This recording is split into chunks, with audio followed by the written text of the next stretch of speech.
आज हम पढ़ेंगे क्लास 12 की पॉलिटिकल का चैप्टर नंबर 3 नियोजित विकास की राजनीति के इंपॉर्टेंट क्वेश्चन। हेलो दोस्तों, मैं हूं आपका दोस्त अनुज वर्मा और आप देख रहे हैं एजे एजुकेशन वर्ल्ड। पहला क्वेश्चन, भारत में वामपंथी और दक्षिणपंथी दलों की विचारधारा में अंतर बताइए। अब हमें क्या है, वामपंथी और दक्षिणपंथी की जो विचारधारा है उनमें अंतर बताना है।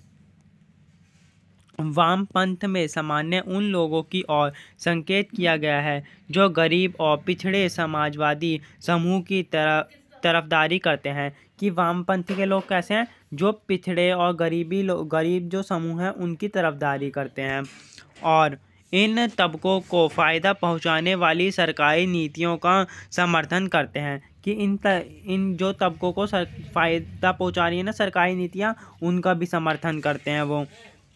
दक्षिणपंथी में से उन लोगों को इंगित किया जाता है जो यह मानते हैं कि खुली प्रतिस्पर्धा और बाजार मूलक अर्थव्यवस्था के जरिए ही प्रगति हो सकती है। दक्षिणपंथी से क्या कह रहे हैं कि दक्षिणपंथी वाले कह रहे हैं कि ऐसा हमारे पास वो होना चाहिए, ऐसे वो होने चाहिए, दक्षिणपंथी की तरह हमारा समाज होना चाहिए, मतलब दक्षिण प्रभुत्व पे आधारित होना चाहिए, जिसमें क्या हो, प्रतिस्पर्धा और बाजार मूलक अर्थव्यवस्था हो, ये सब होनी चाहिए उसमें। इसका अर्थ यह है कि गैर जरूरी हस्तक्षेप से सरकार को बचना चाहिए। कि गैर जरूरी हस्तक्षेप जितने भी होते हैं उन्हें उनसे सरकार को बचना चाहिए। जैसे गरीब तबकों के लिए कोई सरकारी नीति निकालना और चीज़ें करना, इन सब से सरकार को बचना चाहिए। खाली उन्हें सैनिक खर्चों पर ही ध्यान देना चाहिए और किसी चीज़ पर ध्यान नहीं देना चाहिए। दक्षिणपंथी ये चाहते हैं, पर जो वामपंथी होते हैं वो चाहते हैं गरीब तबकों की भी मदद हो, जो पिछड़े वर्ग हैं उनकी भी सहायता कर पाए सरकार और उनको भी कुछ ना कुछ फ़ायदा मिल पाए। आई होप आपको यह क्वेश्चन समझ आया होगा। जेसी कुमारप्पा कौन थे? अब हम बताएं जेसी कुमारप्पा कौन थे। जेसी कुमारप्पा का असली नाम जेसी कार्नेलियस था। कि जेसी जो कुमारप्पा है उनका असली नाम क्या था? जेसी कार्नेलियस। इनका जन्म 1892 और मृत्यु 1960 में हुई। तो इनका जन्म कब हुआ? 1892 और मृत्यु 1960 में हुई। ये बड़े अर्थशास्त्री व चार्टर्ड अकाउंटेंट थे। कि एक तो ये अर्थशास्त्री थे और सीए भी थे। इन्होंने इंग्लैंड और अमेरिका में शिक्षा प्राप्त की। इंग्लैंड से और अमेरिका से शिक्षा प्राप्त की। महात्मा गांधी के अनुयायी होने के कारण इन्होंने गांधीवादी आर्थिक नीतियों को लागू करने की कोशिश की। ये महात्मा गांधी के अनुयायी थे, जिसके कारण इन्होंने गांधीवादी नीतियां जो हैं वो लागू करने की कोशिश की थी। इन्होंने अपनी एक पुस्तक इकोनॉमिक्स ऑफ परमानेंस लिखी। कि इन्होंने एक अपनी पुस्तक भी लिखी, इकोनॉमिक्स ऑफ परमानेंस। ये योजना आयोग के सदस्य थे और ये योजना आयोग के भी सदस्य थे, इसलिए योजना प्रक्रिया में अपनी हिस्सेदारी दिखाते हुए सराहनीय कार्य किया। और इन्होंने क्या किया, अपना योजना आयोग में हिस्सेदारी दिखाते हुए सराहनीय कार्य भी किया था। कि मतलब कि जेसी कुमारप्पा जो थे ना, उनका असली नाम बताने कार्नेलियस था। और जब इनका जन्म 1892 में हुआ और मृत्यु 1960 में हो गई थी। और ये इंग्लैंड और अमेरिका से शिक्षा प्राप्त करके आए थे। एक गांधीवादी होने के मतलब गांधी के अनुयायी होने के कारण इन्होंने गांधी की जो नीतियां हैं वो लागू करने की कोशिश भी की थी। और इकोनॉमिक्स ऑफ परमानेंस इन्होंने एक पुस्तक भी लिख दी थी। और योजना आयोग के सदस्य थे, जिस कारण इन्होंने उसमें सराहनीय भूमिका निभाई थी योजना के प्रति। तो आई होप आपको ये सारे क्वेश्चन समझ आए होंगे। चलो नेक्स्ट क्वेश्चन पे चलते हैं। क्वेश्चन, आज़ादी के समय विकास के सवाल पर प्रमुख मतभेद क्या थे? कि आज़ादी के समय जो विकास के सवाल पर प्रमुख मतभेद थे उनके बारे में बताना है। क्या इस मतभेदों को सुलझा लिया गया? कि इस मतभेद थे इन्हें सुलझा लिया गया था, ये भी हमें बताना है, सुलझाया था या नहीं सुलझाया था। आज़ादी के समय विकास के सवाल पर कई प्रकार के मतभेद उभर कर आए। इस संबंध में हमारे लिए मुख्य मुद्दा यह था कि कौन सा विकास मॉडल अपनाया जाए। कि हम ये सोच रहे थे कि कौन सा विकास मॉडल अपनाया जाए, पूंजीवादी अपनाएं या समाजवादी मॉडल अपनाएं। संयुक्त राज्य अमेरिका में प्रचलित उदारवादी मतलब पूंजीवादी मॉडल या फिर सोवियत संघ में मौजूद समाजवादी मॉडल। कि ये बताने कि अमेरिका में कौन सा मॉडल था, पूंजीवादी मॉडल, या सोवियत संघ में कौन सा मॉडल था, समाजवादी मॉडल। इन दोनों में हम कंफ्यूज थे कि किसको अपनाएं।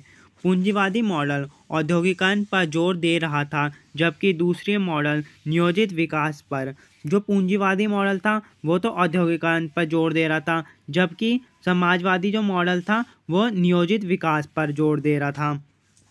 परंतु सभी एक बात पर सहमत थे कि विकास का उद्देश्य आर्थिक समृद्धि के साथ साथ सामान्य न्याय की प्रक्रिया हो। कि विकास का उद्देश्य क्या हो, आर्थिक समृद्धि भी हो, उसमें साथ साथ समाज के लिए न्याय भी हो, समाज के हित के बारे में भी सोचा जाए।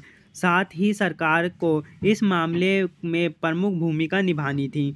उस समय हिंदुस्तान के बहुत से लोग विकास के सोवियत मॉडल से प्रभावित थे। तो उस समय क्या था कि हिंदुस्तान के बहुत से लोग सोवियत मॉडल को अपनाना चाहते, उससे प्रभावित थे। इसलिए नियोजित विकास की धारणा को बल मिला और सभी प्रकार के मतभेदों को सुलझा लिया गया। जिससे क्या हुआ, नियोजित विकास की धारणा को बल मिला और सभी मुद्दे सुलझ गए। आई होप आपको यह क्वेश्चन समझ आया होगा। आइए नेक्स्ट क्वेश्चन पे चलते हैं। क्वेश्चन, उड़ीसा में इस्पात उद्योग स्थापित करने का फैसला क्यों किया गया। कि हमें बताना है उड़ीसा जो था उसमें इस्पात उद्योग स्थापित करने का फैसला क्यों किया गया था, इसका विरोध क्यों किया जा रहा था, और जब इस्पात उद्योग करने का फैसला ले लिया तो इसका विरोध क्यों किया जा रहा था, तो इसके बारे में भी हमें बताना है। लौह अयस्क का विकास, भंडार होने तथा इस्पात की विश्वव्यापी मांग बढ़ने के कारण उड़ीसा की राज्य सरकार ने वहां इस्पात उद्योग स्थापित करने का फैसला लिया। कि क्या हुआ, उड़ीसा में जो था लौह अयस्क जो थे उसका विशाल भंडार था, इसलिए वहाँ की सरकार ने क्या किया, विश्वव्यापी मांग बढ़ने के कारण वहाँ पे इस्पात उद्योग स्थापित करने का फैसला ले लिया कि वहाँ पे अब इस्पात उद्योग जो है वो स्थापित हो जाएगा। इसके पीछे जरूरी पूंजी निवेश तथा रोजगार सृजन की भावना काम कर रही थी। कि इसके पीछे कौन सी योजना काम कर रही थी, रोजगार सृजन की। इससे क्या होगा कि सभी लोगों को रोजगार मिलेगा, जो बेरोजगार हैं उन्हें भी रोजगार मिल जाएगा। लौह अयस्क के ज़्यादातर भंडार उड़ीसा के सर्वाधिक अविकसित इलाकों में हैं। कि जो लौह अयस्क के जो भंडार हैं वो कहाँ पे हैं, उड़ीसा के अविकसित इलाकों में, जो इलाका विकसित ही नहीं हुआ, खासकर आदिवासी बहु जिले में। और खासकर कहाँ पे हैं, जहाँ पे आदिवासी रहते हैं वहाँ पर हैं। आदिवासियों को डर है कि उद्योग लगने से उन्हें घर बार में विस्थापित होना पड़ेगा। कि अगर वहाँ पे उद्योग लग जाएगा तो उन्हें क्या होगा, घर बार को छोड़कर कहीं और जाना पड़ेगा और उनकी आजीविका छिन जाएगी। कि जो उनकी आजीविका है, जिससे वो कमाते हैं, रोजी रोटी कमाते हैं, अपनी खाना खाते हैं, वो सब छिन जाएगी। पर्यावरणविदों को यह बात का भय है कि खनन और उद्योग से पर्यावरण प्रदूषित होगा। कि वहाँ जो पर्यावरण के रक्षक हैं या पर्यावरण मंत्री हैं, उनको किससे भय है कि वहाँ का जो पर्यावरण है वो इससे दूषित हो जाएगा, इसलिए वह इन सब चीज़ों के लिए विद्रोह कर रहे हैं। आई होप आपको यह समझ आया होगा। नेक्स्ट क्वेश्चन, बॉम्बे प्लान क्या था, विस्तार से बताइए। कि हमें बॉम्बे प्लान को विस्तार से बताने की वो क्या था। भारत में आज़ादी के पहले से ही नियोजन के जरिए आर्थिक विकास की बात चल रही थी। कि भारत की जो आज़ादी से पहले ही भारत के लिए ये बात चल रही थी कि उसका नियोजित विकास, आर्थिक रूप से नियोजित विकास कैसे किया जाए।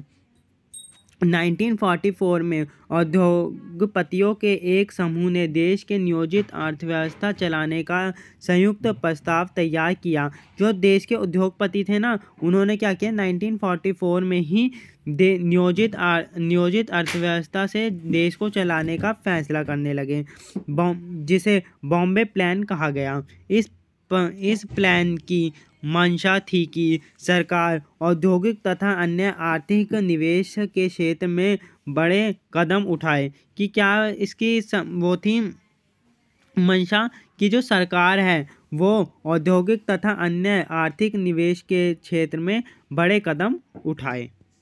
आई होप आपको यह क्वेश्चन भी समझ आया होगा।